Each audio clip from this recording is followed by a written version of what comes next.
might wonder, why are we even here today? Because who in their right mind would want Arizona, with this fine judicial system that we have, to move to elections? Well, let me tell you, I've been on the front lines for the Arizona Judges Association since 1993, and every year there have been proposals, sometimes as many as a dozen, but every year there have been proposals to emasculate, to eliminate merit selection. And right now in the Arizona legislature, I would say in the House of Representatives of 60 members, there are probably 22 to 23 to 24 who would vote to go to electing judges. In the state Senate of 30 members, there are probably 10 to 12 that would vote tomorrow to go to electing judges. So our margin of our margin here is fairly narrow, and we need the support. The more people know about merit, and the more people that know about partisan elections, the more support we develop. So it's our job to try to talk to the leaders in various communities around the state and help them understand these issues. I'd like to talk about specifically now what's being proposed in the Arizona legislature this session, and then maybe talk about the future and what you can do to help us. This is the first year since I've represented the judges, since 1993, that there is not a proposal to move to direct election of judges. We're not sure why that is, and on the one hand, that's probably good, but on the other hand, one of the reasons we've been successful in the past is that the opponents of merit have been somewhat split. Some have been for electing judges, some have been to move to Senate confirmation and reconfirmation of judges. And now all of the opposition has kind of coalesced around three proposed constitutional amendments that call for several things.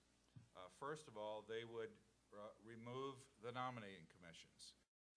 These hardworking, bipartisan commissions in Maricopa and Pima County and statewide that go through the applications, check the references. The chief discussed some of their work, and cull the applicants down to a few names that are sent to the governor. So the proposals would eliminate those nominating commissions and allow the governor unfettered appointment. So if you were, I suppose, a member of the bar and had been a member of the bar for 5 years and were able to speak in complete sentences, you could be appointed to the Arizona Supreme Court.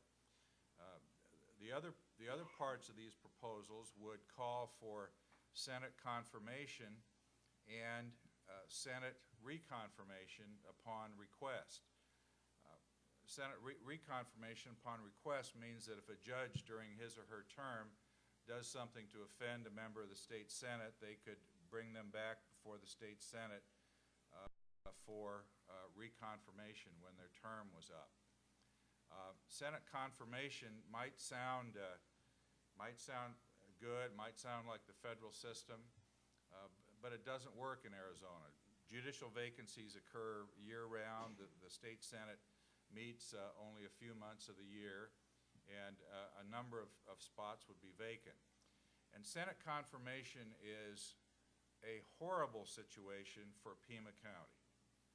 And let me tell you why it's a horrible situation from Pima County, and I speak as someone who lives in Maricopa, but I went to, I'm a Wildcat for 7 years, undergraduate school and law school, and I love Pima County. But Senate confirmation for Pima County means that Maricopa County senators will decide who's on the bench in Pima County. Now that sounds like a great system for you. Let me go over the last few years of the State Senate Judiciary Committee. From 03 to 08, The chair of the Senate Judiciary Committee was a Maricopa Republican. That Senate Judiciary Committee during that period concluded that Tom Chandler, who many of you know, was not qualified to sit on the Appellate Nominating Commission in the state of Arizona.